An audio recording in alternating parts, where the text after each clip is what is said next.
Airport में काम चल रहा है, उसने भी काफी ज्यादा इकोनॉमी को भी शटर्ड किया है। उसमें गंडोला का भी फैक्टर बताया जा रहा है। क्या आपको लगता है कि इस पर काम जो है देखिए फुर्सत में करने की जरूरत है? देखिए दो चीज़ें हैं, डेवलपमेंट और टूरिज्म साथ साथ चलेगा। डेवलपमेंट करते करते अगर टूरिज्म को रोकाएंगे तो फिर उसका कोई फ़ायदा नहीं है। आजकल अल्लाह के फजल से टेम्परेचर भी ठीक होता है और अब ऐसी फैसिलिटीज़ हैं कि रात को भी काम हो सकता है। तो मैं सरकार से गुजारिश करूंगा कि रात के टाइम में काम किया जाए और दिन को एयरपोर्ट और बाकी इंफ्रास्ट्रक्चर को काम करने दिया जाए, एयरक्राफ्ट्स को लैंड करने दिया जाए। क्यों ये जो 3 बजे के बाद एयरपोर्ट को बंद ये कर देते हैं तो उससे काफ़ी फ़र्क पड़ता है, क्योंकि टूरिस्ट जिसको आना है वो तो नहीं इंतज़ार करेगा।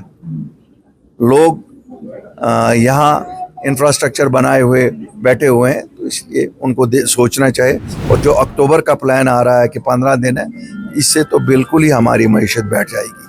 साहब, जिस तरीके से प्रेस कॉन्फ्रेंस में आपने हाल ही कहा कि जो इतिहाद की शुरुआत है वो नेशनल कॉन्फ्रेंस को करनी है, उसके बाद फारूक साहब ने कहा कि हम किसी के पीछे कटोरा लेकर नहीं जाएंगे, किसी को नहीं बुलाएंगे, जिसको आना होगा वो खुद ही आएगा। मैंने कुछ दिन पहले भी ये कहा था कि नेशनल कॉन्फ्रेंस की तरफ से जो दिल्ली का मार्च है वो उन्होंने नेशनल कॉन्फ्रेंस के लेजिस्लेचर्स के लिए किया है। तो हर पार्टी को हक है अपना अपना करना, और मुझे लगता है उनको भी हक है, और वो शायद इतिहाद में इंटरेस्टेड नहीं हो।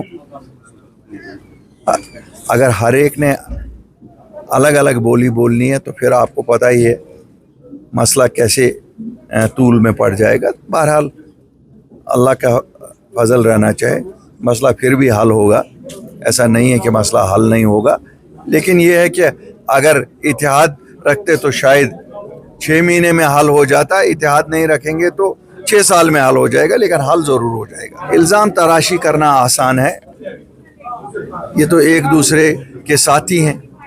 एक ही इतिहाद में PhD में इन्होंने काम किया, तो उस वक़्त भी तो महबूबा मुफ्ती वही थी। ये तो इल्ज़ामों की बात है, ये तो पार्टी पॉलिटिक्स कर रहे हैं वो। बाकी इस हमाम में सभी हम नंगे हैं।